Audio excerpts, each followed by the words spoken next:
এটা শুনে সবাই স্তব্ধ হয়ে যান। বাড়ির মহিলারা আঁচলে মুখ চেপে কাঁদতে শুরু করেন। মেনুরের দাদু সোফায় মাথা নিচু করে বসে থাকা ওনার স্বামী মোস্তফা সাহেবের কাছে যান আর গিয়ে কান্না করে বলেন, আপনার জমি পেয়েছেন তো? হলো তো। এখন আমার নাতনিকে খেয়ে মেরে ফেলবে ওই মানুষ হাসান ওকে। আপনারা জানতেন না কি খারাপ ওই কুকুরটা? তাহলে কেন রাজি হয়েছেন ওই নিকৃষ্ট চুক্তিতে? মোস্তফা সাহেব মাথা নিচু করে নেন। কি বা বলবেন? তার জন্যই তার ফুলের মতো নাতনির জীবন এক বিষাদ কলঙ্কে ছেয়ে গেল। কিছুক্ষণ পরে মেহনুরের জ্ঞান ফিরে। ধীরে ধীরে চোখ মেলে দেখে এহসান তার পাশে বসে গম্ভীর দৃষ্টিতে তাকিয়ে আছে। মেহরুন ধীরে উঠতে চেষ্টা করে কিন্তু ব্যর্থ হয়। এহসান সাহায্য করার জন্য হাত বাড়ালে মেহনুর তৎক্ষণাৎ চিৎকার করে বলে ওঠে, বলেছি না স্পর্শ করবেন না, দূরে থাকুন আমার থেকে। আমার আপনার প্রতি ঘৃণা হয়, ঘৃণা। এহসান মেহনুরের কথা শুনেও ধৈর্য ধরে তাকে বিছানায় হেলান দিয়ে বসায়। মেহনুর ভেতরে তোলবার অনুভব করছে। তার অন্তর যেন জ্বলছে। নিজেকে সামলানোর জন্য বড় বড় শ্বাস নিতে শুরু করে। ঠিক তখনই এহনাফ আজব এক প্রশ্ন ছুড়ে দেয় ওর দিকে। ওই ছেলে কি যেন নাম? ও হ্যাঁ, রায়ান। সে কে? মেহনুর নির্ভর দৃষ্টিতে এহনাফের দিকে তাকিয়ে ধীরে বলে, আমার স্বামী। এই উত্তর শুনে এহনাফের ধৈর্য আর ধরে না। কোনো কথা না ভেবে ঠাস করে একটা চোর বসিয়ে দেয় মেহনুরের বাম গালে। অসুস্থ অবস্থায় এত জোরে চর মেহনুর সহ্য করতে পারে না। চোখের সামনেই দুনিয়া উল্টে যেতে শুরু করে। মনে হয় আজাইল তার সামনে এসে দাঁড়িয়েছেন। মগজ যেন গলি কানের বাইরে বেরিয়ে আসবে।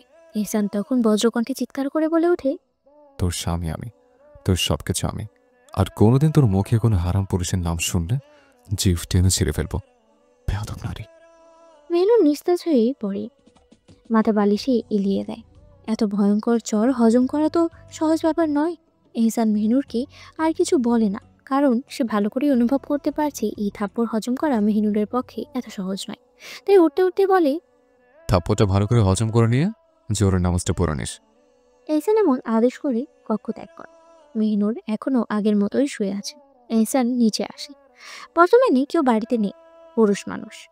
তার আব্বা একটা বিচার সভায় গেছেন আর তার দুই ভাই, একজন ফ্যাক্টরির কাজ দেখতে গেছেন, অন্যজন অফিসে টাউনে। এহসান নিচে আসতেই হাসি পিসে বলে, ভাইজান, বাগানে আলতাফ হোসেন আইসা বসে আছেন আপনার লাইগা। এহসান বলে, ও হ্যাঁ, এরা তো বলেছিলাম আসতে। আচ্ছা, তাহলে তুই চা নাস্তা তৈরি করার জন্য বল, আমি যাচ্ছি। আচ্ছা। এহসান যায় বাগানে। বাগানে কয়েকটা সাদা সিটের চেয়ারের টেবিল রাখা আছে মিটিং ও কথাবার্তা বলার জন্য। কারণ তালুকদার মঞ্জিলের নিয়মে বাইরে থেকে লোক আসবে, বাইরে বসে কথা বলে চলে যাবে। বাগানটা অনেক বড়, অনেক ফুলের গাছ রয়েছে। আর তা তো থাকবে বা না কেন? এই বাগানের যত্ন নেওয়ার জন্য 5 থেকে 7 জন লোক রাখা হয়েছে। এহসান যেতেই তার আলতাফ হোসেন বসা থেকে উঠে যান আর ওকে উদ্দেশ্য করে সালাম দেন। আসসালামু আলাইকুম সাহেব, কেমন আছেন? এহসান তার চেয়ারের সামনে বসতে বসতে বলে, ওয়ালাইকুম আসসালাম। আলহামদুলিল্লাহ, ভালো। বসুন বসুন। আলতাফ হোসেন মুচকি হাসেন, বসেন আর ইতস্ত কণ্ঠে বলেন, আসলে আপনি যে প্রচারের কথা বলেছেন নির্বাচনে, এহসান ভ্রু নাচিয়ে বলে, আমি শুদ্ধ বাংলা স্পষ্ট ভাষা খুব পছন্দ করি। আশা করি আপনি তার সম্পর্কে অবগত। এমন কথা শুনে আলতাফ হোসেন আরো ঘাবড়ে যান, কিন্তু নিজেকে যথাযথ শান্ত রেখে বলেন, একটু যদি ভেবে দেখতেন, কারণ এখন তো আর দেশে আগের মতো নেই, সরাসরি সরকারও নেই। এহসান মৃদু হেসে বলে, তো কি হয়েছে মহিলা গেছে? সাথে কি দেশের রাজনীতি নিয়ে গেছে? নেয়নি তো? তাহলে আমি আর কোনো কথা শুনতে চাই না। নমিনেশন পেয়ে গেছে, তার মানে আমি এই শহরের মেয়র। বুঝলেন তো? আলতাফ হোসেন কাচুমাচু করতে করতে বলেন, সেটা বুঝছি, কিন্তু সমস্যা এখানে নয়। সমস্যা তো রাতুল, সে তো আমাকে বারবার হুমকি দিচ্ছে প্রচার না করতে। এহসান যথেষ্ট শান্ত স্বরে বলে, কাল অথবা পরশুর মধ্যে ওকে আমি তোলার ব্যবস্থা করছি। আপনি আপনার কাছে মনোযোগ দিন। আলতাফ হোসেন ভরকে গিয়ে বলেন, কোথায় এনে তুলবেন? এহসান রুক্ষভাবে জবাব দেয়। দুনিয়া থেকে। আলতাফ হোসেন কাচুমাচু করে বলেন, কিন্তু ওনার আশেপাশে তো অনেক লোকজন থাকে, সবসময় নিরাপত্তার মধ্যে। এহসান তার চিলের হাসি দিয়ে বলে, কখনো দেখেছেন আপনি এই এহসান তালুকদারের শিকার মিস হতে? না। ইনশাল্লাহ তাহলে এটা হবে না। এই বলেই হাসিবকে ডাক দেয়। হাসিব, এদিকে আয় তো। হাসিব দৌড়ে এহসানের সামনে এসে আর বলে। জি ভাইজান, বলেন। এহসান চেয়ার থেকে উঠে যেতে যেতে বলে, কাল দক্ষিণে মাঠের ফসলে যে টাকা নিয়ে এসেছিস তার থেকে নাকি 1,000 দিয়ে দিস চা নাস্তা খাওয়ার জন্য। তারপর আলতাফ হোসেনের দিকে তাকিয়ে বলে, চা নাস্তা করে নেবেন সাহেব, আর কোনো ভুল যাতে না হয়। আচ্ছা, আসসালামু আলাইকুম। এই বলে এহসান বাগান থেকে চলে যায় আর হাসিব আলতাফ হোসেনকে 2 লক্ষ টাকা দিয়ে বিদায় দেয়। এদিকে মেহনুর অনেকক্ষণ পর ধীরে ধীরে উঠে উজু করে নামাজ পড়ে নেয়। এখনও সে জায়নামাজেতেই বসে আছে আর নিজের অন্ধকারে তলিয়ে যাওয়া ভবিষ্যৎ নিয়েই ভাবছে। এহসান ঘরে এসে দেখে মেহনুর জায়নামাজেই বসে আছে। এটা দেখে কিছুটা শান্তি পেল মনে। মেহনুরের মুখ দেখার জন্য মেহনুরের সামনে যায়, কিন্তু তাও দেখতে পাচ্ছে না। মাথা নিচু করে বসে আছে এই বেয়াদব নারী। এহসান জানেন ওর উপস্থিতি টের পেয়েই এমনটা করেছে, তাই খুব রাগ হচ্ছে ওর জন্য। এহসান জানে এটা অহেতুক রাগ, কিন্তু তাও কেন রাগ হচ্ছে। এহসান শান্ত স্বরেই ওকে ডাক দেয়। মেহনুর।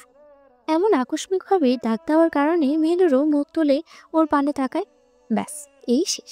এহসানের অন্তর মেহনুরের এই অগোজ চাহনি এহসানের বক্ষস্থল অবধি গিয়ে গেঁথে যায়। নামাজ পড়ার জন্য পরনের ওন্না গোল করে মাথায় পেঁচিয়েছে, যার কারণে মেহনুরের মায়াবী মুখখানা অতি সুন্দর লাগছে। এহসান নিজে মনে ভাবে, এই নারীর কত রূপ দেখবো আল্লাহ, তুমি ভালো জানো। এখন তো পুরো কবুতরের বাচ্চা লাগছে। ইস, মনে হচ্ছে তুই কাল বরাবর কয়েকবারে 1000টা চুম্বন করতে। মেহনুর মনে মনে ভাবছে, এই কুত্তাকে দেখে কেন জানি আমার অন্তর অবধি বিষাদ হয়ে যায়। ফের চোখ নামিয়ে নেয় মেহনুর। তখনই এহসান ওর অতি নিকটে এসে হাঁটু গেড়ে বসে। মেহনুর এটা দেখে স্তব্ধ হয়ে যায়, কারণ এহসান ওর নিকটে আসা মানে ওর আজাইলের কাছে আসা। এতটা ভয়ঙ্করভাবে ভয় পায় এহসান কি মেহনুর। এহসান ওর 2 গাল আলতো করে ধরে নিজের মুখের দিকে করে ভয়ে মেহনুরের ঠোঁট অব্দি কাঁপছে। এহসান হেসে বলে, জানিস তোকে এই রূপে একদম কবুতরের বাচ্চার মতো লাগছে। মেহনুর ভয়ে ভয়ে বলে, আমায় ছাড়ুন, আমার কষ্ট হচ্ছে। এহসান তার ছেলের হাসি দিয়ে বলে। এতটা যত্ন নিয়ে স্পর্শ করে, তাও তোর। এহসান হাত সরিয়ে নেয়। মেহনুর মৃদুস্বরে বলে, কলঙ্কের ছোঁয়া যতই যত্নের হোক তা হয় বিষাক্ত। এহসান দীর্ঘশ্বাস ফেলে উঠে যায়। কিছু না বলে কাপড় রাখার ঘরে যায়, তাকে অফিসে যেতে হবে। এটা দেখে মেহনুর অবাক হয়ে যায়, কারণ এই একটি কক্ষের ভেতরেই কতগুলো কক্ষ সম্ভব। প্রথমত এই কক্ষটাই 2টি বড় বড় কক্ষে বিভক্ত। প্রথমে দরজা খুলে একটি কক্ষ, যেখানকার মাঝখানে রয়েছে রাজকীয় একখানা বড় সোফা, একটি রাজকীয় বইয়ের সেলফ যেখানে হাজারো বই রয়েছে, আর 2টি রাজকীয় ধরনের ক্যাবিনেট প্রথম কামরায়। তারপরে একটি বড় দরজা, যেখানে মখমলের পর্দা ঝোলানো। সেই দরজা অতিক্রম করলেই আরও একটি বড় কক্ষ, সেখানে রাজা বাদশাদের মতো মখমলের কাপড়ের চাদর দিয়ে সাজানো রাজকীয় একটি বিশাল বিছানা। এখানেও রয়েছে রাজকীয় একখানা বড় সোফা। এই কক্ষে একটি বড় বেলকনিও রয়েছে, তবে মেহনুর এখনও সেখানে যায়নি। এছাড়াও রয়েছে একটি বড় কালো টেবিল, সেখানে রাখা আছে অনেক কিছু, ল্যাপটপ, কম্পিউটার ইত্যাদি। আরও রয়েছে কক্ষের দেয়ালে অনেক ছোট ছোট তাকের মধ্যে সেলফ, সেখানে বিভিন্ন সংবেদনশীল প্রতীক, অ্যান্টিক জিনিসপত্র সুন্দর করে সাজানো। একটি মধ্যম আকারের রাজকীয় ওয়ার্ড্রোব রাখা আছে, যার উপরে রাখা আছে কোরআন শরীফের 3টি খণ্ড ও একটি তসবিহ। ড্রয়ারের সম্ভবত জায়নামাজ রাখা, কারণ এখান থেকেই মেহনুর জায়নামাজ নিয়েছে। বিছানার 2 পাশে রয়েছে সুন্দর 2টি ছোট ছোট টেবিল। এই কক্ষের ঝাড়বাতিগুলো অত্যন্ত দৃষ্টিনন্দন। আর বাকি রইল ওয়াশরুম। এক ওয়াশরুম 3 ভাগে বিভক্ত। একদিকে গোসল এর জন্য থাই লাগানো, বেশ বড়সড় কক্ষের মতোই, আর অন্যদিকে থাই দিয়ে আবৃত টয়লেট, আর মাঝখানে বড় একখানা বেসিন উজোর জন্য। ওয়াশরুমের পাশেই একটি দরজা দেখে প্রথমে মনে করেছিল সেটিও ওয়াশরুম, কিন্তু এখন বুঝতে পারছি এটি কাপড় রাখার কক্ষ। এই বাড়ির ভেতর এতটা সুন্দর, অথচ বাইরে থেকে পোড়ামাটির রং করে রাখা হয়েছে। দেখে মনে হয় কত বছর পুরনো রাজবাড়ি। এটাও চিরসত্য, এটি রাজবাড়ি। তাদের পূর্বপুরুষের মধ্যেই কেউ একজন এই এলাকার রাজা ছিলেন। তার সবচেয়ে বড় মহলটি এরা পেয়েছে, আর ছোট মহলটি পেয়েছে মেহরুন্না। এহসান তৈরি হয়ে বেরিয়ে আসে। মেহনুর ঘরের সৌন্দর্যের মধ্যে ডুবে আছে। তখনই হঠাৎ এহসানের কণ্ঠে ধ্যান ভাঙে মেহনুরের। দেখে নে, এখন থেকে এই মহলের রাজার রানী তুই। মেহনুর অবাক হয়ে এহসানের দিকে তাকায়, চোখে বিস্ময়। সারা জীবনে যতবার এহসানকে দেখেছে সবসময় পাঞ্জাবি পায়জামাই দেখেছে, ধবধবে সাদা কিংবা কখনো বা হালকা রঙের পোশাকে। কিন্তু আজ এহসান যেন অন্য এক রূপ ধারণ করেছে। কালো স্যুট কোট, চকচকে কালো জুতো, বাঁ হাতের কবজিতে ঘড়ি, আর চুলগুলো যেন আলাদা যত্ন নিয়ে গুছিয়ে রাখা।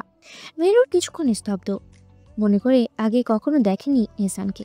স্বাভাবিক অবস্থায় তাকে সুদর্শন মনে হয়, কিন্তু আজকের এই নতুন রূপ যেন মেহনুরের মনে কল্পনার সব প্রতিচ্ছবি ছাড়িয়ে গেছে। তবুও মেহনুরের মনেই প্রশ্ন জাগে, যাকে সে এত অপছন্দ করে তার কি সৌন্দর্য চোখে পড়ে? হয়তো নয়।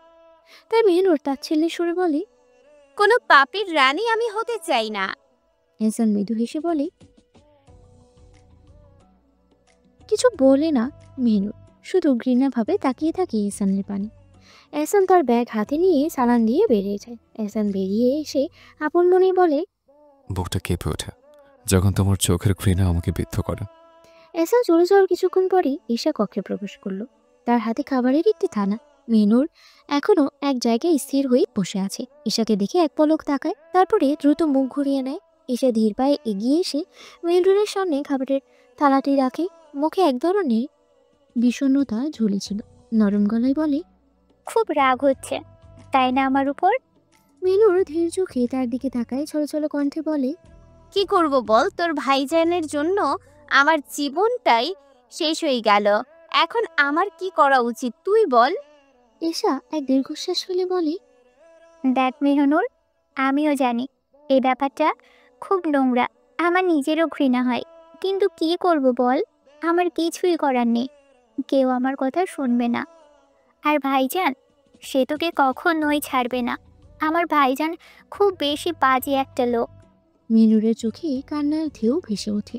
ফুপিয়ে ফুপিয়ে বলে, তোর ভাই একটা জানোয়ার, একটা পশু। সে আমার ভাইটাকে কুকুরের মতো মেরেছে। কি দোষ ছিল ওর? একথা বলে সে হামাও করে কেঁদে ওঠে। ঈশা দ্রুত তার গাল বেয়ে গড়িয়ে পড়া অশ্রুগুলো মুছে দিয়ে বলে, আমি কি করব বল, কিছুই করার নেই আমার। যা হোক, এখন খেয়ে নে যান, ওষুধ তো খেতে হবে, তুই খুব অসুস্থ। ঈশা এক লোকমা ভাত মেহনুরের মুখের সামনে ধরে। মেহনুর গলা চেপে এক লোকমা গিলে ফেলে। এহসান যখন তার কোম্পানিতে নিজের কক্ষে প্রবেশ করলো, চোখে পড়লো টেবিল জুড়ে ফাইলের স্তূপ। গোটা অফিসেই যেন নীরব, কিন্তু কাজের চাপ তার মাথার উপরে পাহাড় হয়ে ভর করেছে। সব চিন্তা সরিয়ে সে নিজের চেয়ারে বসলো, হাত বাড়িয়ে একটি ফাইল তুলে নিয়ে সই করতে শুরু করলো। কিন্তু কাজের মাঝেই তার মন যেন কোথাও অন্য কোথাও ছুটে গেল। রাতুলের মুখ বরাবর মনে পড়তে লাগলো সেই প্রতিদ্বন্দ্বী, সেই শত্রু, যে এখন তার জীবনের বর্তমানে সবচেয়ে বড় বাধা। কিছুক্ষণ নিঃশব্দে বসে থাকে এহসান, তারপরে গম্ভীর চিন্তায় নিমগ্ন হয়ে টেবিলের উপরে রাখা ফোনটি হাতে তুলে নেয়। এক মুহূর্ত দেরি না করেই ফোন লাগায় একজন রাশিয়ান কন্ট্রাক্ট কিলারের কাছে। উদ্দেশ্য একটাই, রাতুলকে সরিয়ে দেওয়ার জন্য একজন কিংবদন্তি স্নাইপার হায়ার করা। কারণ রাতুল এখন সর্বদাই নিরাপত্তার চাদরে মোড়ানো, তাকে সামনে থেকে আঘাত করা অসম্ভব। ওকে দূর থেকে ঘোরাতে হবে। এহসান নিজের মনেই ফিসফিস করে। রাশিয়ান কিলারের সঙ্গে আলাপের পরে সে ঠিক করে একজন দক্ষ স্প্যানিশ স্নাইপারকে হায়ার করবে, এমন একজন যার একসাথেই সবকিছুই সমাপ্তি ঘটে। পরিকল্পনা অনুযায়ী এহসান তার কাজ সম্পন্ন করে। বুকের ভেতরটা হালকা লাগলেও চোখে এক অদ্ভুত অন্ধকারে নেমে আসে। রাতুল, এবার তোর কাহিনী শেষ। নিজ মনেই এহসান কঠিন স্বরেই বলে ওঠে। মাগরিবের নামাজ পড়ে মেহনুর জায়নামাজে বসেছিল, শান্ত পরিবেশেই চোখ বন্ধ করে বসে আছে। কিন্তু হঠাৎ কক্ষে প্রবেশ করে ঈশা, আমিনা বেগম, অ্যানিসা বেগম এবং আয়েশা বেগম। তাদের দেখে মেহনুর চোখ খুলে অতপর তাড়াতাড়ি জায়নামাজ ছেড়ে দ্রুত দাঁড়িয়ে যায়। চোখে বিষণ্ণের ছাপ স্পষ্ট। ভরকে যাওয়ার কারণে তাদের হাতে সাজানো 3টি থালা ছিল। মনে হচ্ছে এই একটি অদৃশ্য পরিকল্পনার সূচনা। তারা একে একে থালাগুলো বিছানায় রাখেন। মেহনুর কিছু বলতে যাবে, তখনই এসে ওকে হাত টেনে বিছানায় বসিয়ে দেয়। মেহনুর শ্বাস আটকে যায়, হতবাক হয়ে বলে, কি করছো তোমরা, এসব কি? তখনই আয়েশা বেগম ঠান্ডা কণ্ঠে বলেন, মেহনুর, আজ তোমার আর এহসানের বিয়ের 2 দিন হয়ে গেছে। অথচ তোমাদের সোহাগ রাতের কোনো ব্যবস্থা করা হয়নি, তাই আজ সেই ব্যবস্থা করা হবে। মিনু তার কথা শুনে ভয়ানকভাবে আটকে ওঠে। এক লাফে উঠে দাঁড়িয়ে বাজখাই কণ্ঠে বলে, কিসব বলছো তোমরা?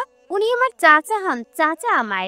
ওনার সাথে এমন কিছু কখনোই সম্ভব নয়। পাগল হয়ে গেছো তোমরা? আরে আমি কি মানুষ? তোমরা আমাকে একটু তো নিস্তার দাও। এনিসা বেগম ধীরে ধীরে মেহিনুরের হাত ধরে টেনে বিছানায় বসিয়ে দেয়। তার মাথায় হাত বুলিয়ে বলেন, দেখ, এটাই বংশের নিয়ম।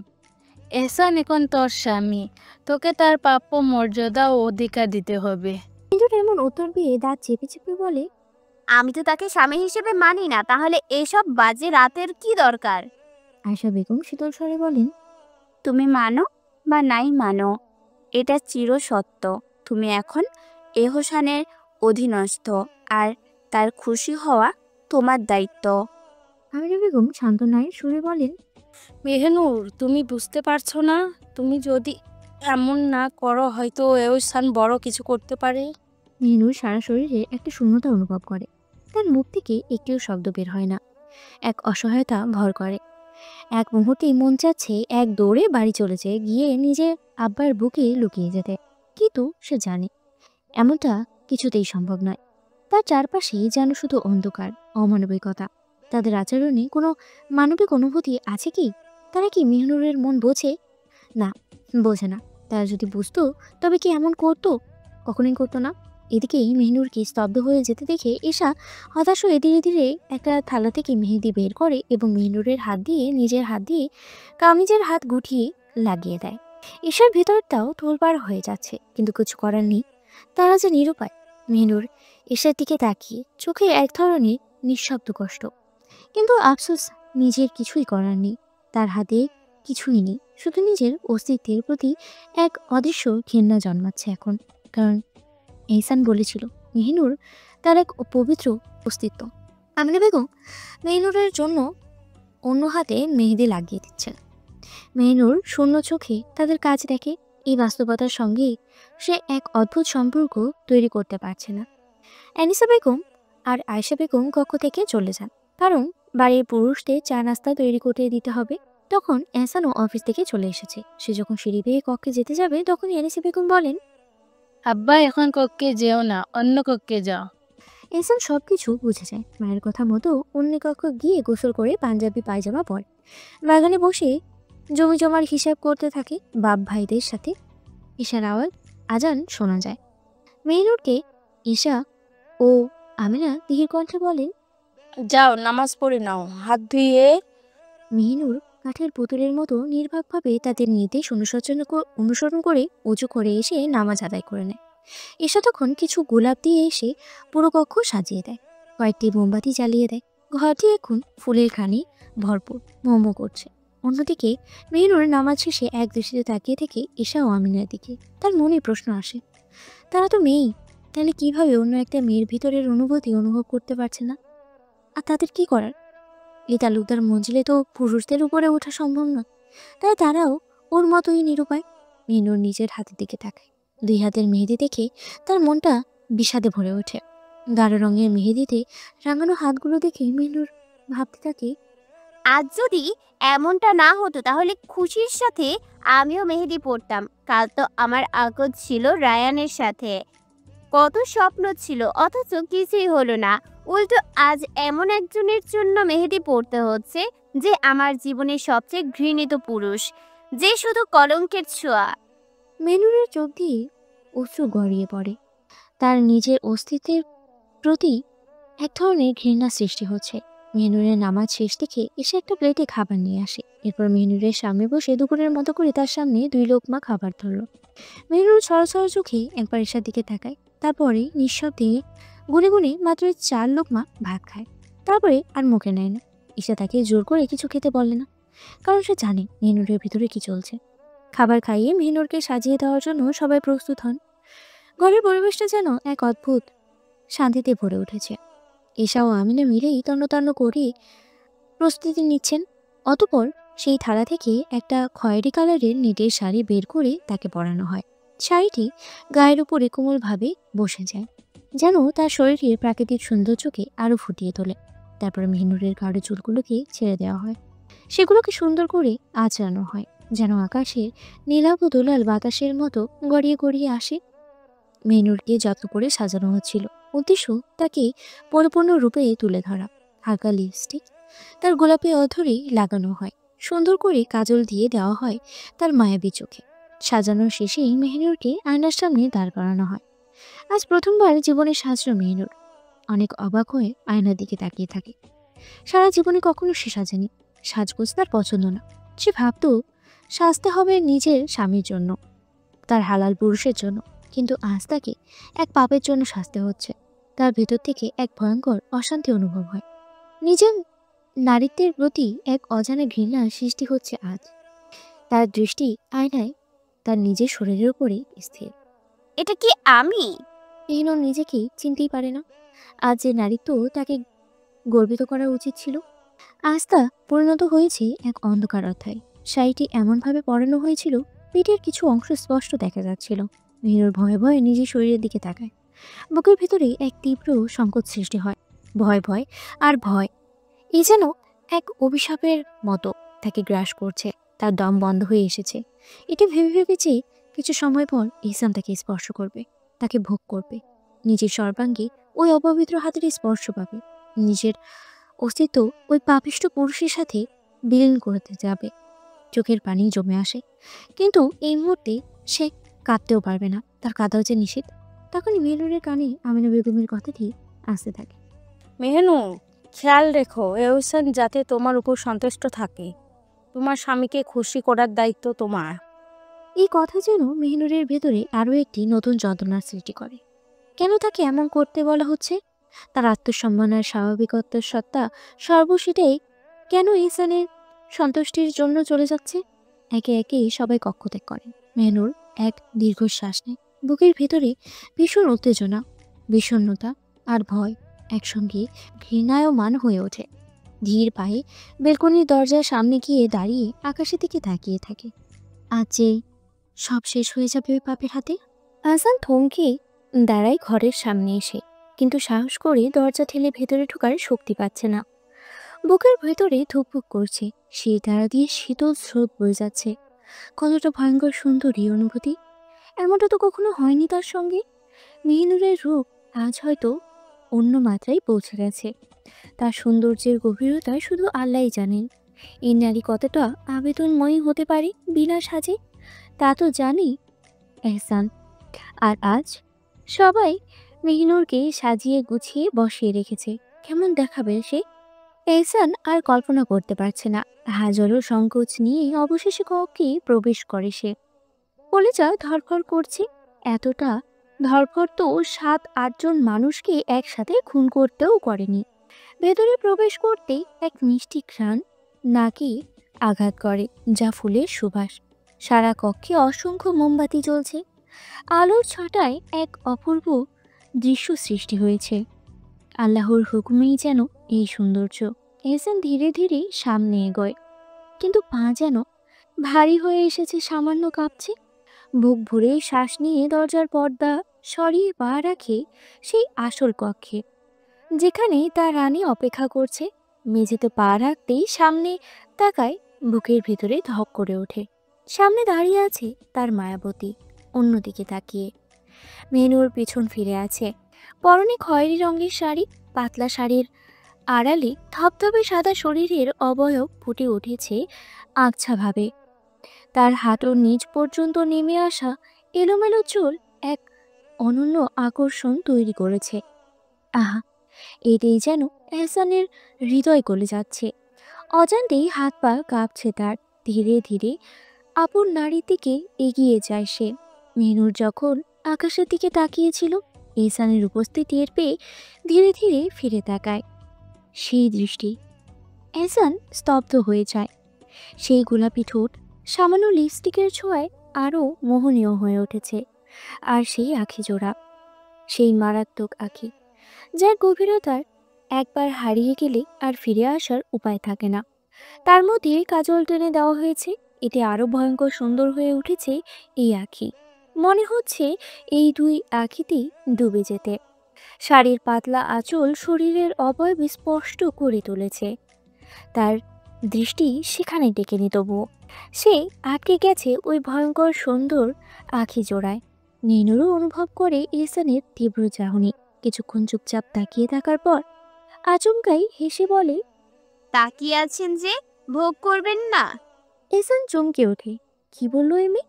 তার কণ্ঠের ভারী আবরণ মুহূর্তেই ভেঙে পড়ে। তার চমকে ওঠার প্রতিক্রিয়া দেখে মেহনুর আরো বিস্মিত হয়। তারপর ক্ষোভে অভিমানে নিজের শাড়ির আঁচল এক টানে ফেলে দিয়ে চিৎকার করে বলে, নিন, ভোগ করে নিন। এখানেই কিচ্ছা শেষ করুন। আপনার বাড়ির মহিলারা বলেছেন যেন আপনাকে খুশি করি, তাই বিলিয়ে দিলাম নিজেকে। নিজের নারীত্বকে এবার নিশ্চয়ই খুশি, তাই না? শব্দগুলো ছুরির মতো বিচ্ছে যেন এহসানের বুকে। সে কিছুই বলে না। দীর্ঘশ্বাস ফেলে হাত বাড়িয়ে পড়ে থাকা শাড়ির আঁচল টেনে তোলে। মেহনুরের তীব্র ঝাপটা এতটাই শক্ত ছিল যে আঁচলের সাথে ব্লাউজের কিছু অংশ কাঁধ থেকে সরে গেছে। উন্মুক্ত হয়েছে এতে তার ভিতরের অনাবৃত অংশ। কিন্তু এহসান, সে কেবল ধীরে ধীরে মেহনুরের কাঁধের ব্লাউজটা ঠিক করে দেয়। পরে থাকা অর্ধেক আঁচল খানা হাতে তুলে নেয়। নরম হাতে গুছিয়ে দিতে দিতে বলে, নারী ভোগ বিলাসের জন্য নয়, নারী ভালোবাসার জন্য হয়। নারীকে ভোগ করতে হয় না, ভালোবাসতে হয়। নারী ফুলের মতো একটু অযত্ন হলেই ঝরে যায়, তাই নারীকে যত্নে রাখতে হয়। মেহনুর থমকে যায়, বাক্যহীন হয়ে যায়। সেই প্রথম সে নারীকে ভয় পেতে ভুলে গেল। এই পুরুষ তো ভয়ঙ্কর নয়, বরং এক বিস্ময়। মেহনুর হতবাক। এহসানের চোখের দিকে চেয়ে থাকে কিছুক্ষণ, যেন বুঝে নিতে চাইছে এই মানুষটা সত্যি এমন, নাকি নিছক কিছু ভালো লাগার শব্দ ছুড়ে দিয়ে তাকে এরকম আশ্বস্ত করছে। তারপরে ধীরে ধীরে হাসল মেহনুর, বিষাদ মেশানো এক করুণ হাসি। ভালোবাসেন আপনি? ভালোবাসেন নারীদের? এহসান কিছুক্ষণ চুপ করে থাকলো, তারপর শান্ত গলায় বলল, হ্যাঁ, ভালোবাসি। নারীরা আল্লাহর দয়া, ওদের মর্যাদা দিতে হয়, নাহলে মানুষ হওয়া বৃথা। মেহনুর চোখ নামিয়ে নিল। মনে হলো দীর্ঘ দিনের জমে থাকা ক্লান্তি তার শরীর থেকে ধীরে ধীরে গলে পড়ছে। এহসান ধীরে ধীরে হাত বাড়িয়ে দেয় মেহনুরের অর্ধ উন্মুক্ত কোমরে। এহসানের হাত নিজের উন্মুক্ত কোমরে স্পর্শ করতেই মেহনুর ভয়ঙ্কর ভাবে কেঁপে ওঠে। প্রথম পুরুষালী স্পর্শ পেল কাপাটিত কথা। মেহনুর মুহূর্তে অবশ হয়ে যাচ্ছে। বুকের ভেতরে শ্বাস আটকে আসছে, তার গলা শুকিয়ে যাচ্ছে, হাত পা কেমন যেন অসাড় হয়ে পড়ছে। এহসানের হাত শক্ত হয়ে আছে। কোমরের চারপাশে তার উষ্ণতা টের পেয়ে মেহনুর ছটপট করে ওঠে। নিজের দু হাত দিয়ে এহসানের কবজি শক্ত করে খামচে ধরে ফেলে। তারপর কাঁপা কাঁপা কণ্ঠে বলে, চুবেন না, কষ্ট হচ্ছে, দম বন্ধ লাগছে, শরীর অবশ হয়ে আসছে। এহসান তার চোখের দিকে তাকায়। তারপর কিছু না বলে এক ঝটকায় মেহনুরকে পাজা কোলা করে তুলে নেয়। মেহনুরের হৃৎপিণ্ড মুহূর্তেই কানের কাছে এসে দাঁড়ায়। সে এতটাই ভয় পেয়ে যায় যে আঁচলে মুখ ঢেকে ফেলে, শ্বাস আটকে আসে। এহসান মৃদু হেসে ফিসফিস করে বলে, প্রথম পুরুষালী স্পর্শের সব নারীরাই এমন অবশ হয়েছে। তবে চিন্তা করিস না, অল্প কিছুদিনের মধ্যে অভ্যাস হয়ে যাবে। মেহনুর ভেবেছিল এহসান হয়তো তাকে বিছানায় নিয়ে যাবে, কিন্তু তার ধারণা ছিল ভুল। এহসান তাকে নিয়ে কক্ষ থেকে বেরিয়ে আসে।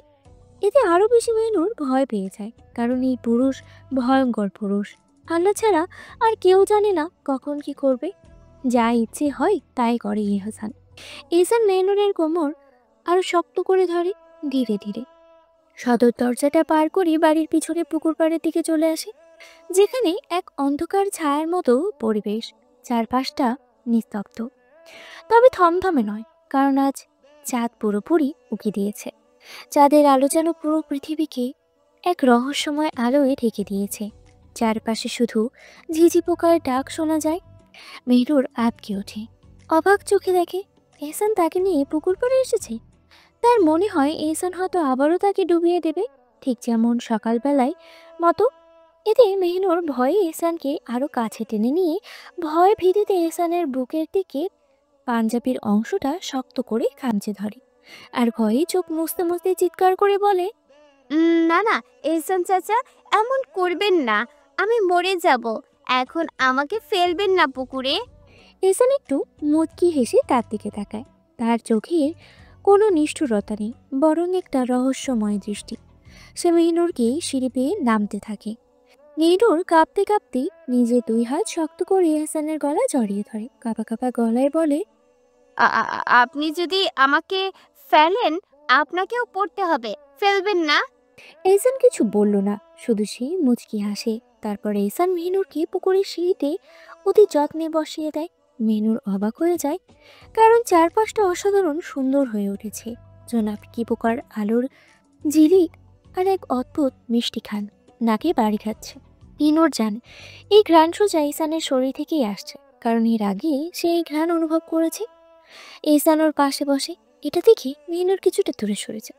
এহসান মুচকি হেসে সামনে তাকিয়ে বলল, দূরে আর কোথায় যাবে বলতে হবে? থাকতে তো হবে সারা জীবন আমারই বক্ষস্থলে।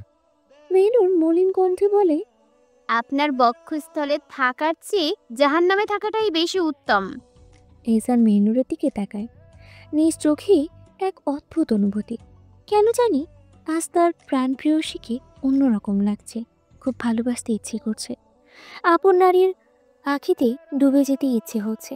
কিন্তু আফসোস, তার সময় এখনো হয়ে ওঠেনি। এহসান মুচকি হেসে ঘায়েল কণ্ঠে বলে, তোর এই আখি চোরে ঘায়ল করে দেয় আমায়।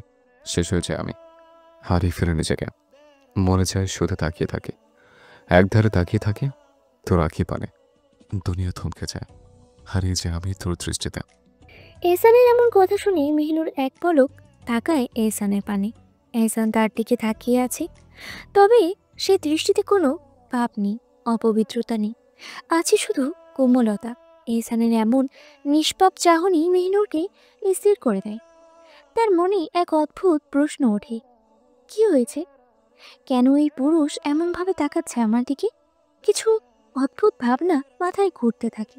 কিছু উল্টাপাল্টা করবে না তো? এহসান কেন তাকে এমন কথা বলল? তার চোখগুলো সত্যি কি এতটা সুন্দর? মেনুর কিছুটা বিভ্রান্ত, কিছুটা অস্থিরতার মুখে পড়ে যায়। তখনই হঠাৎ এহসান এক পলকেই তার পাশে এসে গা ঘেঁষে বসে। মেনুর এতে এক ঝটকায় কেঁপে ওঠে। এহসান আস্তে করে তার বাঁ হাত মেহনুরের মাথার পেছনের দিকে নিয়ে যায়। মেহনুরের মাথাটা নিজের কাঁধে রাখি। মেহনুর মাথা তুলতে চায়, কিন্তু এহসান নিজের বাম হাত মেহনুরের উন্মুক্ত কোমরে রাখে। মেহনুর ভয়ঙ্করভাবে আটকে ওঠে। এই নিয়ে এটি তার জীবনে দ্বিতীয়বার পুরুষালী স্পর্শ, যা এহসান তার শরীরে স্পর্শ করেছে। মেহনুরের কলিজা ধকধক করতে থাকে, শরীরের তাপ বাড়তে থাকে, আর সে নিজেকে সামলাতে পারছে না। তাই নিজের হাত দিয়ে এহসানের পুরোর পায়জামা আর পাঞ্জাবির কিছু অংশ খামচে ধরে, যেন কিছুটা স্থির থাকতে পারে। এহসান শান্ত সুরে বলে, যদি আর নাড়াচাড়া করিস তবে এই হাত ব্লাউজের ভিতরে যাবে। মেনুর কিছু বলতে পারে না, তার শরীর অবশ হয়ে গেছে এহসানের এই স্পর্শে। তার দৃষ্টি এহসানের দিকে স্থির হয়ে থাকে, যদিও তার মনে অনেক প্রশ্ন, অনেক অনুভূতি উথাল পাতাল হয়ে যাচ্ছে। কিন্তু চুপচাপ বসে তাকে এহসানের কাঁধে মাথা রেখেই থাকে। এহসান এক দৃষ্টিতে তাকিয়ে আছে তার দিকে এবং মেহিনুরকে অনুভব করতে থাকে। মেহিনুর কাঁপা কাঁপা গলায় বলে, তাকাবেন না আমার দিকে। এহসান হালকা মুচকি হেসে বলে, তাকাতে তো চাই না, কিন্তু বেহায়া চোখ যে বারবার চলে যায় তোর পানে। মেহিনুর কিছু বলে না, চোখ বন্ধ করে নেয়, যেন আর কিছু না দেখতে হয়। কারণ এই পুরুষের মুখ দেখলে তার হৃদয়ে ঘৃণা আরো তীব্র থেকে তীব্রতর হয়। এহসান তাউজ তাসিমিয়া পড়ে সূরামূলক তেলাওয়াত করতে থাকে। মেহিনুর তার এত সুন্দর কণ্ঠে তেলাওয়াত শুনে অবাক হয়ে যায়, কিন্তু কিছু বলে না। প্রিয় সূরা, অথচ অপ্রিয় একজনের মুখ থেকে তেলাওয়াত শুনতে হচ্ছে। মেহিনুরের মনে এক অদ্ভুত দ্বিধা জাগে। তার মনে প্রশ্ন জাগে, এহসান কি এত ভালোবাসা বা মায়া শোনাচ্ছে, নাকি তার পেছনে অন্য কোনো উদ্দেশ্য রয়েছে? সে বুঝতে পারে না। এসব ভাবতে ভাবতে আর তেলাওয়াত শুনতে শুনতে মেহিনুর ধীরে ধীরে ঘুমিয়ে যায়। তার চোখের পাতায় ক্লান্তি আর মনের মধ্যে শীতলতা ছড়িয়ে পড়ে। সারাদিনের অতিরিক্ত চিন্তা আর দুশ্চিন্তা তার শরীরকে অবসন্ন করে দেয়। এহসান সূরা সম্পূর্ণ শেষ করে মেহিনুরকে ঘুমিয়ে যেতে দেখে আলগোছে উঠে মেহিনুরকে পাজাকোলা করে তুলে নেয়। ধীরে ধীরে এহসান মেহিনুরের দিকে এগোতে থাকে। তার চোখে মেহিনুরের ঘুমন্ত মুখের দিকে তাকিয়ে এক অদ্ভুত আকর্ষণ অনুভব হয়। কি করে এত আবেদনময়ী এই নারী। যদি একটু কম সুন্দর হতো তাহলে কি হতো? কিন্তু আল্লাহ তাকে এমন এক সৌন্দর্য দিয়েছে যেন কোনো কিছুর কমতি নেই। মনে মনেই ভাবতে থাকে সে। মেহনুরকে যত্ন সহকারে কক্ষে নিয়ে আসে। এহসান তাকে বিছানায় শুইয়ে দেয়, তারপর কাঁথা জড়িয়ে দেয় তার শরীরের উপরে। কিন্তু ওই যে এহসান মেহনুরকে যতই প্রাণ ভরে দেখুক, তাও তার মনে তৃষ্ণা তো মেটানো অসম্ভব। মেহনুরের দিকে এক নজরে তাকিয়ে এহসান মনে মনেই বলে, যদি 1000 বছর তাকিয়ে থাকি তোমার দিকে, তো আমার চোখ বারবারে যাবে তোমার পানে। কেন তুমি এত স্নিগ্ধ, কেন এত মায়াবী? তুমি এতটাই এতটাই মায়াবী যে আমি তোমার সামনে এলে নিজ দুনিয়া ভুলে যাই। কেন? তার শ্বাস তীব্র হয়ে ওঠে। মনে হচ্ছে এই এক মুহূর্তেই তার সব কিছু। অতঃপর দীর্ঘশ্বাস ফেলে সোফায় বসে কাঁথা আর বালিশ নিয়ে শুয়ে পড়ে। কিন্তু তার মনে অস্থিরতা, এক অমিত আকর্ষণ যা তাকে মিথ্যে শান্তির খোঁজে পাঠায়। রাত 3টার দিকে মেহনুরের ঘুম ভেঙে যায়। ঘড়ির কাঁটার দিকে তাকিয়ে তার মনে আসে তাহাজ্জুদের নামাজ পড়তে হবে, তাই কাঁথা সরিয়ে উঠেও আসে। কিন্তু এক মুহূর্ত পর তার মনে আসে, আচ্ছা আমি তো পুকুর পাড়ে ছিলাম, এখানে কিভাবে এলাম?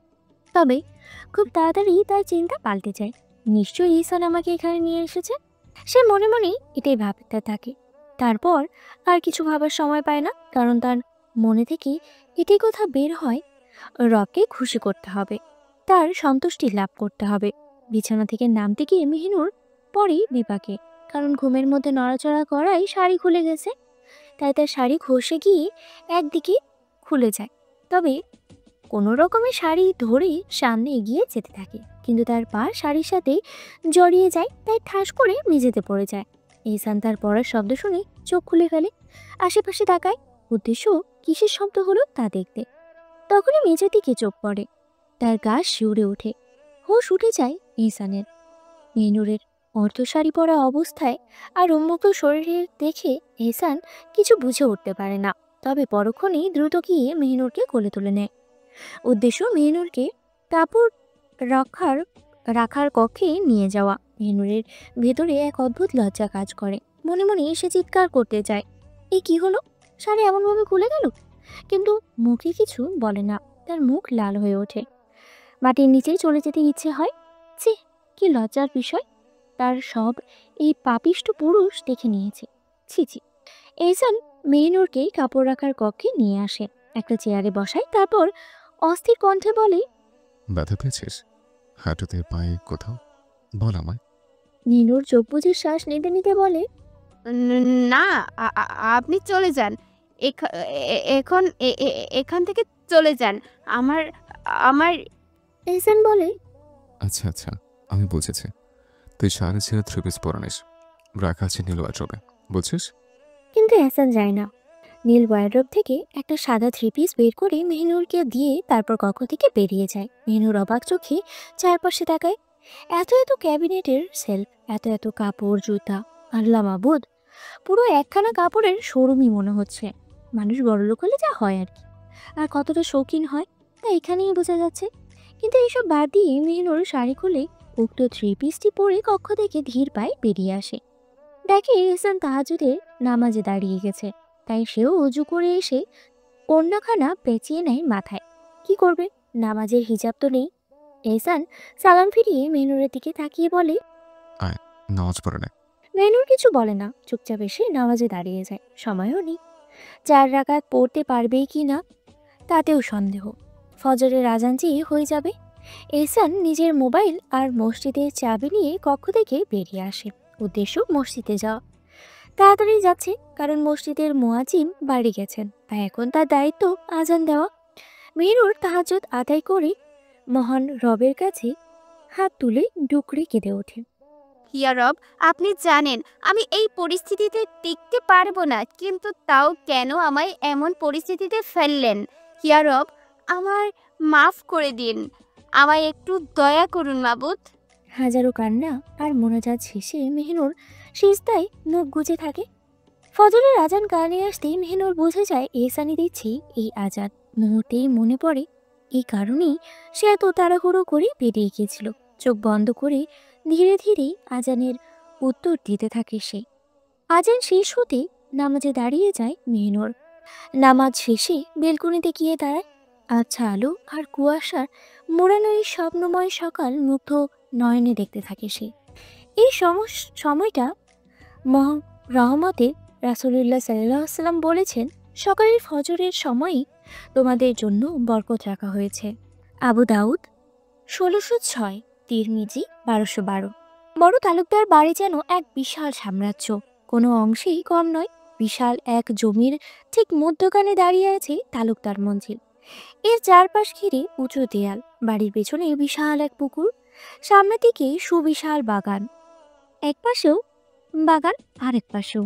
দুই বাগানের মাঝে প্রশস্ত রাস্তা, যা সদর গেট থেকে শুরু করে মূল দরজার সিঁড়িতে এসে থেমেছে। তালুকদার বাড়ি ৩ তলায় বিভক্ত। প্রথম তলার বিশাল বসার কক্ষ, ৭-৮টা ছোট কক্ষ, একটি বড় কক্ষ, যা দুইভাবে বিভক্ত। এক অংশ খাওয়ার জন্য, অন্য অংশ রান্নাঘর।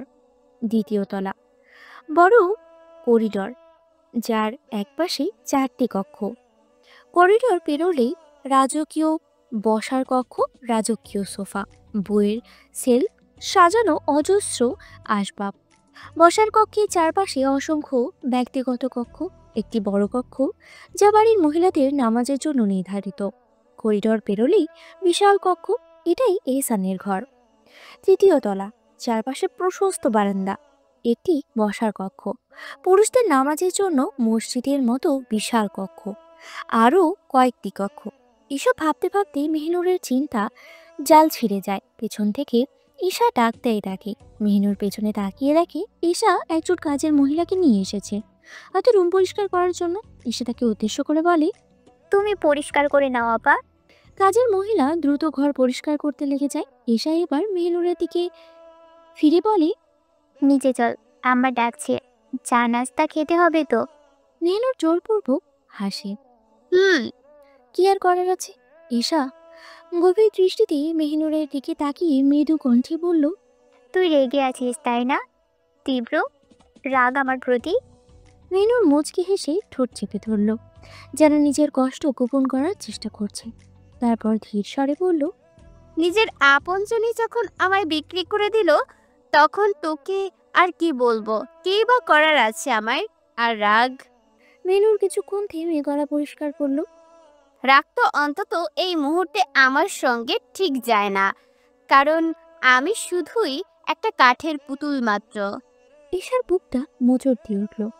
ভাঙা গলায় অসহায়ের মতো বলল, ইস, যদি পারতাম তবে তোকে নিয়ে কোথাও চলে যেতাম, অজানা কোনো দেশে, যেখানে থাকবে না কোনো রক্তারক্তি, থাকবে না কোনো হিংসা বিবাদ, থাকবে না কোনো বিশ্রী লড়াই, থাকবে শুধু ভালোবাসা, কোমলতা, স্নিগ্ধতা।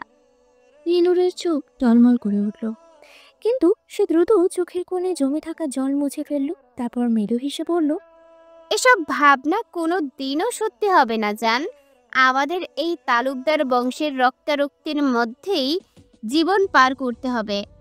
ঈশা তাচ্ছিল্যের হাসি দিয়ে মাথা নাড়িয়ে বলল, আল্লাহ একটা জীবন দিলেন, তাও জন্ম নিতে হলো এই নিকৃষ্ট মানবদের পরিবারে। মেহনুর ধীরে ধীরে ঈশার কাছে এগিয়ে এসে তার মাথায় স্নেহ ভরে হাত বুলিয়ে দিল। কণ্ঠটা নরম হয়ে গেল, যেন কোনো বড় বোন ছোট বোনকে সান্ত্বনা দিচ্ছে।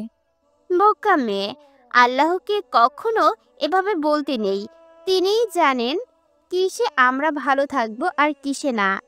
মেহনুর একটু থামল, তারপর গভীর স্বরে যোগ করলো, এই দুনিয়ার কষ্ট তো কিছুই না, সবচেয়ে ভয়ঙ্কর হলো কবর, হাসরের দিন। আমাদের আসল চিন্তা হওয়া উচিত সেটার জন্য প্রস্তুত হওয়া। এসব চুপ করে তাকিয়ে রইল মেহনুরের দিকে। মেহনুর তার হাত ধরে বলল, আচ্ছা চল নিচে যাই, দাদু ডাকছে। ঈশা কিছু বলল না, শুধু মাথা ঝাঁকিয়ে হাঁটা দিল। ফজরের নামাজ শেষ করে ইহসান যখনই বাড়িতে আসে, মেহনুরকে নিচে কোথাও দেখতে না পেয়ে বিরক্ত হয়ে ওঠে। রাগে গলা চাড়িয়ে ডাকলো, মেহনুর, মেহনুর, নিচে এসো। তার এমন আকস্মিক ডাক শুনে এনিসা বেগম তড়িঘড়ি রান্নাঘর থেকে বেরিয়ে এলেন। মাথার কাপড় ঠিক করতে করতে জিজ্ঞেস করলেন, কি হয়েছে আব্বা, এমন চিল্লাচ্ছিস কেন? এহসান বিরক্ত দৃষ্টিতে মায়ের দিকে তাকিয়ে বলল, আম্মা, ওই জানা না তালুকদার বাড়ির নিয়ম?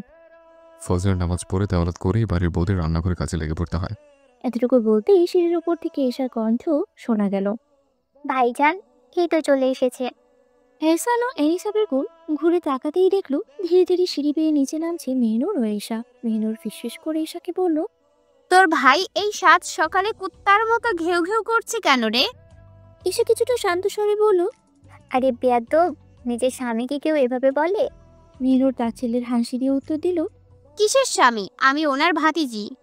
ঈশা বিরক্ত হয়ে বলল। হয়েছে মেরি মা, এবার মুখ বন্ধ কর। নিচে এসে মেহনুর এনিসা বেগমের দিকে তাকিয়ে বলল, দাদু। মেহনুরের গলা থেকে কথা কেড়ে নিয়ে এক প্রকার এহসান মুহূর্তেই গলা চাড়িয়ে বলল, আর একবার দাদা মুখ থেকে বের করেছিস তো তোর কাল ফাটিয়ে দেব। আম্মা ডাকবে, আম্মা। এখন উনি তোর শাশুড়ি, দাদু নয়। মেহনুর ঘাড় তেরা উত্তর দেয়। দাদু ডাকবো, তাতে আপনার কি? এহসান কাঠ গলায় বলে। থাপড়ে কাল লাল করে দেব, বেয়াদব নারী। তখনই পেছন থেকে মনিরুল সাহেব বলেন, এহসান, তুমি নিজের সীমা ভুলে যাচ্ছ। তুমি কি জানো না তালুকদার বাড়ির নারীদের অসম্মান করা হয় না? তুমি কি ভুলে গেছো মেহনুর তোমার স্ত্রী? তার সাথে কতটা সদয় হতে হবে। আর যদি একবার শুনি তুমি ওকে থাপ্পড় মারার কথা বলেছো, তো আমার যে কোনো হাত তোমার গালে বসে যেতে পারে। এহসান নীরবে দাঁড়িয়ে থাকে। মেহনুর এই সুযোগে কি হাতছাড়া করার মতো মানুষ না। সে সাহস নিয়েই বলে, বড় দাদা, তোমার ছেলে আমাকে দুদিনে 4টারও বেশি থাপ্পড় মেরেছে। এর বিচার তুমি কিন্তু করো। এহসান এমন আকস্মিক কথা শুনে অবাক চোখে একবার তাকায় মেহনুরের দিকে, তা একবার নিজের আব্বার দিকে। তিনি তো রেগে মেগে তাকিয়ে আছে এহসানের দিকে। মেহনুর পরিস্থিতি বুঝে ঈশাকে নিয়ে যায় রান্নাঘরে। চলে আসে এখানে থাকলেই এহসান এখন কাঁচা চিবিয়ে খেয়ে নেবে। রান্নাঘরে এসে ঈশা মেহনুরকে বলে, তুই নিজের বিপদ নিজেই ডেকে আনছিস। মেহনুর, ভাইজান তোর গালে কয়েকটা লাগিয়েও দিতে পারে। মেহনুর গা ছাড়া ভাব নিয়ে বলে, তোর ভাই তো কাপুরুষ, তাই আমায় মারধর করবে। এখন এসব বাদ দিয়ে বল কি কি বানাবো। ঈশাকে যে বলতে যাবে তখনই এহসান পিছন থেকে বলে, এসা, তুই যা।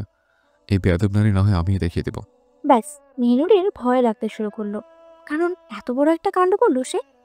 এখন এহসান একা পেয়ে যদি কষিয়ে কয়েকটা চর বসিয়ে ওর গাল বরাবর দেয়, তখন কি এই মুখ আর মুখের মতো থাকবে? না, থাকবে না, বাংলার 5 হয়ে যাবে। এসা এহসানের কথা মতো চলে যায়। এহসান একটু এগিয়ে এসে বলে, সবার জন্য রুটি পরোটা তরকারি আগেই করা আছে, গরম করবে। আর অন্য জাত নাস্তা তৈরি করবে। আর আমার জন্য গরুর মাংস রান্না করবে। মেহনুর দাঁত চেপে বলে, কুত্তার মাংস রেঁধে দেই, খেয়ে নিন। এহসান মেহনুরের এমন উক্তি শুনে চোখ রাঙিয়ে বলে, ভুলে গেছিস থাপ্পড়ের কথা? বেয়াদবের জন্য যেটা খেয়েছিলে, দিব আর একটা দিব। মেহনুর তার ছিল্লির সুরে বলল, আপনি ভুলে যাবেন না, এখন যদি আমার গালে একটা থাপ্পড় পড়ে তো আপনার গালেও পড়বে। তাই এখন আমি আপনার ভয় পাই না। এহসান একটা চেয়ারে বসতে বসতে বলে, চুপচাপ রান্না কর। আর যে বেয়াদবিটা করলে তার ফল ভোগের জন্য তৈরি হও। মেহনুর আটার ডিব্বা নিতে নিতে বলে, কুত্তা সবসময়ই ঘেউ ঘেউ করতে পারে, কামড় দিতে পারে না। এহসানও হেসে উত্তর দেয়, সময় হোক, তখন নয় বুঝে নিবি এই কোথায় কোথায় কোথায় আর কেমন কেমন কামড় দিতে পারে। মেহনুর এমন উত্তর শুনে চুপসে যায়। ছি, কি নির্লজ্জজনক ভাষা। নিজে আটা মাখতে মাখতে বলে, লজ্জা লাগে না ভাতিজিকে এমন কথা বলতে? এহসান মুচকি হেসে বলে, আমারই ভুল হয়েছে।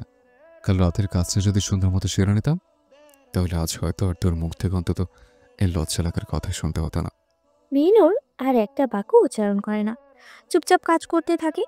তখনই রান্নাঘরে প্রবেশ করে এনামের বড় ছেলে ইনাম, যার বয়স 8 বছর। রান্নাঘরে এসে মেহনুরকে দেখে অবাক চোখে বলে, কারিয়া মেহনুর, আপনি? মেহনুর কারি প্রতি রমজান এসে দারুল কেরাতে কারিয়ানা পড়াই তাই। মেহনুর ইনামকে দেখে মুচকি হেসে বলে, হ্যাঁ ইনাম, আমি। কিন্তু তুমি মসজিদে পড়তে যাওনি, আজ বাড়িতে কেন? ইনাম বলে, হ্যাঁ গিয়েছি তো, হুজুরের জন্য চা নিয়ে এসেছি।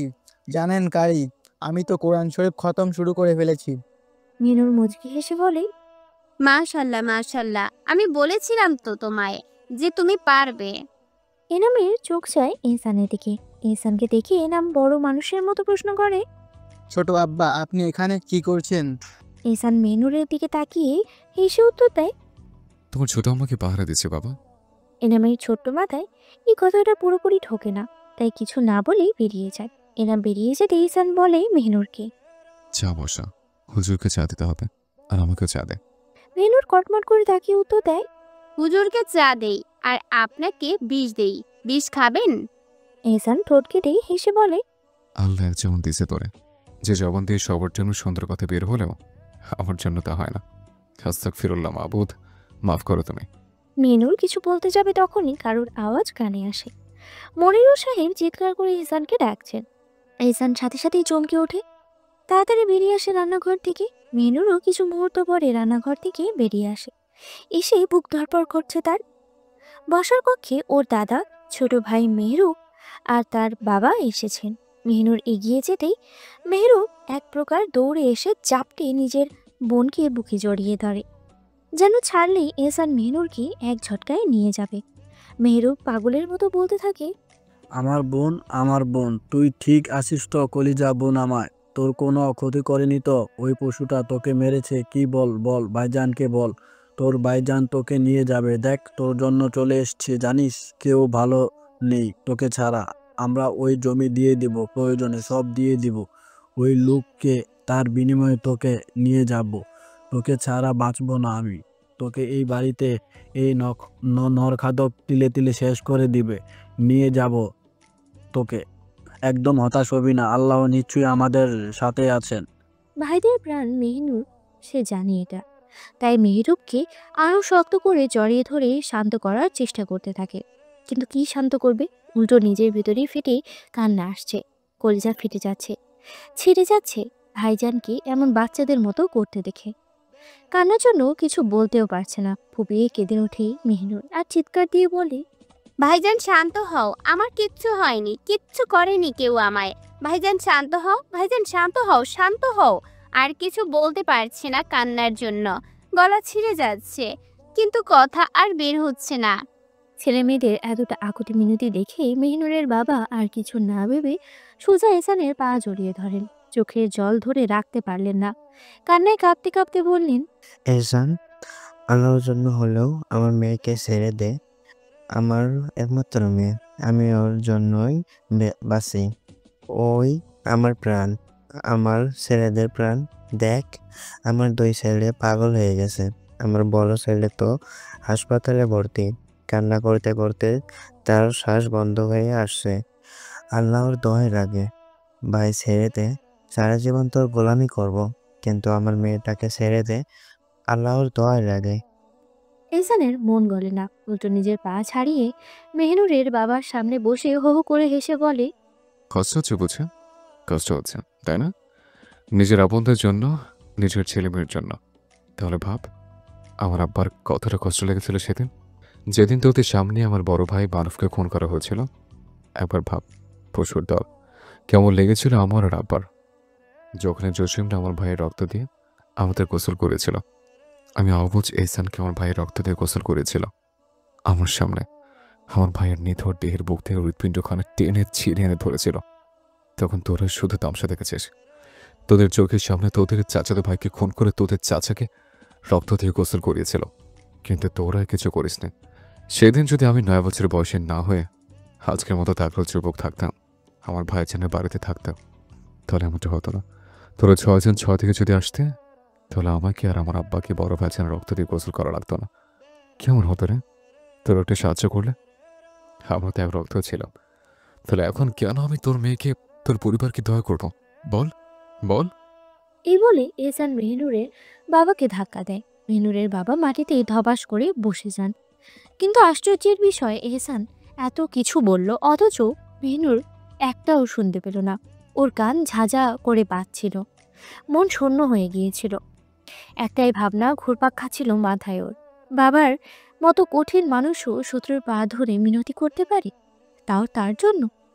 মেহনুর স্তব্ধ হয়ে বসেছিল, একেবারে নিথর। এহসান যখন তার বাবাকে ধাক্কা দেয় তখন হুঁশ ফিরে মেহনুরের। মেহরুবের বাঁধন থেকে নিজেকে ছাড়িয়ে নিয়ে ছুটে যায় বাবার কাছে। আব্বাকে শক্ত করে জড়ে ধরে ফুপিয়ে কাঁদতে কাঁদতে বলে, আব্বা, আপনি কেন আমার জন্য এই নরপশুর কাছে মাথা নত করছেন? কেন আব্বা?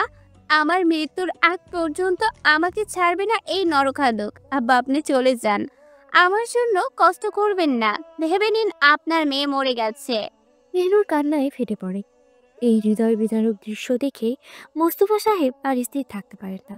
তিনি মনিরুবের হাত ধরে মিনতি করে বলেন, ভাইজান, আপনি কিছু বলেন না। আমার ফুলকে ছেড়ে দিতে বলেন। আমার বাড়িটা যেন মৃত্যুপুরীতে পরিণত হয়েছে।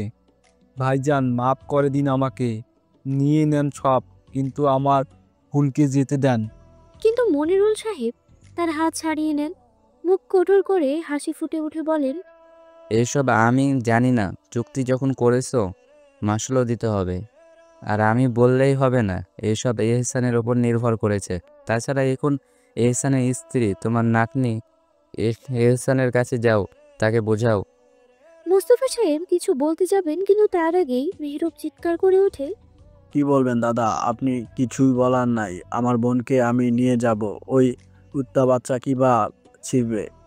এহসানের মাথায় রক্ত টকবক করে ফুটতে থাকে। এমন কথায় ও চারপাশে চোখ ঘুরিয়ে একটা লাঠি তুলে নেয়। মুখের শিরাগুলো ফুলে ওঠে, গলা বাজখাই হয়ে যায়। সোনার বাচ্চা, আমার বাড়িতে এসে আমায় গালি দিচ্ছিস? এই বলে এহসান যখন মেহরুবের দিকে ঝাঁপিয়ে পড়তে যাবে, ঠিক তখনই মেহনুর এক ঝটকায় উঠে দাঁড়ায়। ওর দুই হাত দিয়ে এহসানকে আঁকড়ে ধরে, নিজের শরীরে সব শক্তি দিয়ে ঠেকিয়ে রাখে, যেন এহসান মেহরুবকে মারতে না পারে। মেহনুরের গলা কান্নায় ভেঙে পড়ে। না, আমার ভাইজানকে কিচ্ছু করবেন না। এহসান চাচা, না চাচা, এমন করবেন না। মেহনুরের কান্নায় মুহূর্তের জন্য থমকে যায় এহসান। ওর বুকের ভিতরে থক করে ওঠে, যেন কিছু একটা ভেঙে যাচ্ছে ভিতরে।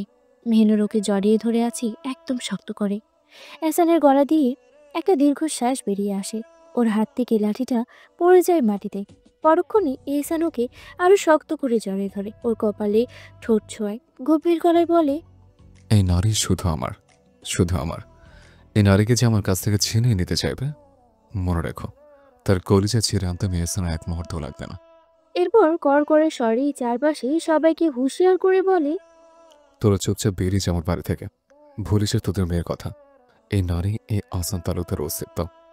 এহসান মেহনুরকে সবার সামনে কোলে তুলে নেয় এবং তারপর নিজের কক্ষের দিকে যেতে শুরু করে। যাওয়ার পথে সে কঠোর গলায় বলে, আব্বা, এই কুকুরগুলোকে লাথি দিয়ে বের কর বাড়ি থেকে। মেহনুরের বাবা, ভাই এবং দাদা হতাশ হয়ে বুকে কষ্ট চেপে বাড়িতে চলে যান। তবে মেহরুব যাওয়ার সময় মনিরুল সাহেবকে এক হুমকি দিয়ে যান। মনে রেখো, এমন ধ্বংস আর কলঙ্কিত করব তোমায় মনির সাহেব, যে তুমি এই সমাজে আর মুখ দেখাতে পারবে না। এই বলে মেহরুব ক্ষোভ ভরা মন নিয়ে চলে যায়। এহসান মেহনুরকে নিজের কক্ষে নিয়ে আসে, কিন্তু সে মেহরুবের কথা শোনেনি। যদি শুনতে পেত, হয়তো মেহরুবের কলিজা ছিঁড়ে নিত। মেহনুরকে কক্ষে এনে এহসান তাকে সোফায় বসিয়ে দেয়। তবে মেহনুরের কোনো ভাবান্তর নেই। সে যেন পাথর হয়ে গেছে, শরীর ভেঙে যাচ্ছে। মনে হচ্ছে নিজের উপরেই পাগল হয়ে উঠে গেছে। মনে হচ্ছে এসব যেন এক দুঃস্বপ্ন। ঘুম ভেঙে গেলে সব কিছু শেষ হয়ে যাবে। তবে হঠাৎ এহসান তার শরীর ঝাঁকিয়ে বলে, মেনুর। মেহনুরের হুঁশ ফিরে আসে। এহসানকে সামনে দেখতেই সে কোনো দিকে না তাকিয়ে ঠাস করে এক থাপ্পড় বসিয়ে দেয় এহসানের গালে। তারপর তার কলার চেপে ধরে চিৎকার করে বলে ওঠে, আপনি একটা পাপী, একটা অমানুষ, জানোয়ার। আপনি আপনার মনুষ্যত্ব হারিয়েছেন। আমি আপনাকে কোনোদিন ক্ষমা করব না, কোনোদিনও না। ধ্বংস হয়ে যাবেন আপনি, ধ্বংস। এহসানের মাথা রাগে ফেটে যেতে রাগে চোটে মেহনুরের হাত নিজে থেকে ছাড়িয়ে নিয়ে দাঁত চেপে বলে, এতে আমার বালও ছেড়ে যাবে না। তোর কাছে আমি চেয়েছি ক্ষমা, প্রয়োজনে তোর বালের আমার। মেহনুর এমন উক্তি শুনে কিছুক্ষণ থমকে গিয়ে বলে, এতটুকু তো মানুষের মতো কথা বলুন। মানুষ তো আপনি, নাকি দেখতেই শুধু? এহসান চিৎকার করে বলে, হ্যাঁ, আমি দেখতেই মানুষ, কিন্তু আসলে আমি একটা আস্থা নরখাদক। আমি একটা ভয়ঙ্কর পাপী। আমি একটা পশু। আমি খারাপের চেয়েও খারাপ। আর মনে রাখিস, এই খারাপের অধীনেই তো অধীনস্থ। মেহনুর রাগে তীব্রভাবে এহসানের হাত থেকে নিজের হাত সরিয়ে নেয়। কিছুক্ষণ চুপ থাকার পর ক্ষোভের মাথায় আবারও এহসানের পাঞ্জাবের কলার শক্ত করে ধরে নেয়। আর কোনো কিছু না ভেবে এক ঝটকায় নিজের দাঁত এহসানের কাঁধে বসিয়ে দেয়। এহসান একটু প্রতিক্রিয়া দেখায় না, আগের মতোই স্থির হয়ে মেহনুরের দিকে ঝুঁকে রইল। মেহনুরের দৃশ্য দেখে আরো ক্ষিপ্ত হয়ে ওঠে। তার মনের সমস্ত রাগ এক মুহূর্তেই প্রতিফলিত হয়। আর কিছু না ভেবে এহসানের গলার কাঁধ এবং ঘাড়ে নিজের দাঁত বসিয়ে দিতে লাগলো। এহসান তাও একটুও শব্দ করলো না, নিঃশব্দে দাঁড়িয়ে রইল। কিছু সময় পর মেহনুর শান্ত হয়ে সোফায় হালকা শ্বাস নিয়ে মাথা এলিয়ে দিল। তার ভিতরটা আরো ভারী হয়ে উঠল। কিন্তু এহসান কোনো সাড়া না দেওয়ার কারণে তার বিরক্ত যেন আরো বাড়ছিল। এহসান তার নির্বিকার হাসি মুখে মুচকি হেসে পড়ল, ব্যাস এই শেষ। তোমার আমার প্রতি ক্ষোভ মাত্র কয়েকটা কামড়ে। মেহনুর এহসানের কথা এক পলক তাকায়। ওর পানে তাকিয়ে মেহনুর আঁতকে ওঠে, কারণ কামড়িয়ে যে এহসানের গলার রক্ত জমাট বাঁধিয়ে দিয়েছে নিজের অজান্তে। কি করেছে সে? এত বড় একটা খারাপ কাজ করলো? এহসান নিজের গলা ঠিক করতে করতে কক্ষ থেকে বেরিয়ে যায়। বেরিয়ে আসতেই হাসিব খবর দেয় ওই সাইপার মানে রাতুল তার কাজ শেষ করে মেরে বাগানে এসে বসে আছে এহসানের অপেক্ষায়। এহসান সাইপারের কাছে বাগানে যায়। স্নাইপারের সামনে এসে বসতে বসতে এসে বলে, you have done your work beautifully. Sniper হেসে উত্তর দেয়, yes, I have done that. Ehsan একটু মুচকি হেসে বলে, then I am giving you your money, 10 lakh, right? Sniper মাথা নেড়ে সম্মতি জানায়। Yes, but all with that I will need something else. Ehsan তার মগজে ঘোরফের করতে থাকা ভাবনায় অস্থির হয়ে ওঠে, কিন্তু হাসি দিয়ে বলে, হোয়াট? স্নাইপার তখন বাগানের থাকা মালির মেয়ে নিপার দিকে ইশারা করে, যে গাছে পানি দিচ্ছিল। সে নিপাকে দেখিয়ে বলে, this girl who are one her one bed for only 2 hours. এহসানের মগজে রাগের উত্তেজনা টকবক করে ওঠে, কিন্তু সেগুলো এক মুহূর্তের জন্য চাপা দিয়ে হাসি দিয়ে বলে, in that case wait a moment. Ehsan মুচকি হেসে হাসিবকে ডাকলো। হাসিব, ওনার জন্য বিশেষ উপহার রয়েছে, নেয় তো সেটা। হাসিব থমকে যায়। এহসান বিশেষ উপহার কথাটা যখন বলে তখন তার মানে একটাই, কেউ পৃথিবী থেকে বিদায় নেবে। কিন্তু ওই স্নাইপার তো তেমন কিছু করেনি। তবে হাসিব কিছু না বলে নির্দেশ পালন করে। কয়েক মিনিটের মধ্যে সে এক বিশাল বাক্স আর একটা অটো ড্রিল মেশিন এনে এহসানের সামনে রাখে। স্নাইপারটি অবাক হয়ে বক্সের দিকে তাকায়, কিছু বুঝতে না পেরে কপাল কুঁচকে বলে, হোয়াট ইজ দিস ব্রো?